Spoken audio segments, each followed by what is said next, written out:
মার্কেটে, স্ত্রী চলে যাবে, ছেলে যাবে ডিজি পার্টিতে, মেয়ে যাবে এয়ারল্যান্ড পার্কে। আমার ভাইয়েরা, যার যার কবরে যার দরকার চলে যাবে। দুনিয়ায় কারোর আপন হতে পারে না, এই কথা বলে ঠিক না? আপনার আপন হবে আপনার আমল। ও শেরপুরবাসী, আপনার আপন আমল হবে আপনার আপন, আপনার আপন হবে আপনার সঙ্গী, আপনার আমল হবে কবরের নাজাতের সঙ্গী, আপনার আমল হবে দুনিয়া আখিরাতের শান্তির জায়গা। আবার ভাইয়েরা, বাবা গেল, মা চলে গেল, ওই বাবার জন্য এমন কোন সন্তান নাই হুজুর এই মাহফিলের জন্য অনেক টাকা ব্যয়বহুল হলো।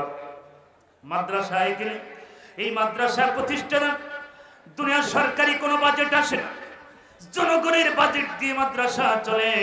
আমার এমন কোন দরদি ভাই নাই, বাবা গেছে, মা গেছে, ওই বাবা ফিরে আসবে না, মা ফিরে আসবে না।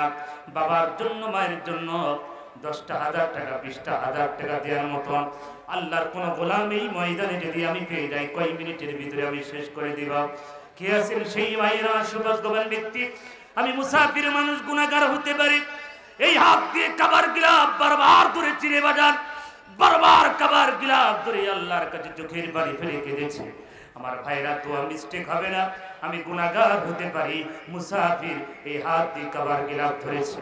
আমার ভাইরা, এমন কোন আল্লাহর গোলাম কি ময়দানে নাই পুরুষের মতন দাঁড়িয়ে যার হুজুর বাবা নাই, মা নাই, হুজুর বাবা চলে গেছে, মা চলে গেছে, ওই অন্ধকার গহীন কবরে মা হাত চালি দেয়, বাবা আব্দুল করিম কবরের ভিতরে জাহান্নামের আগুন লেগে গেছে।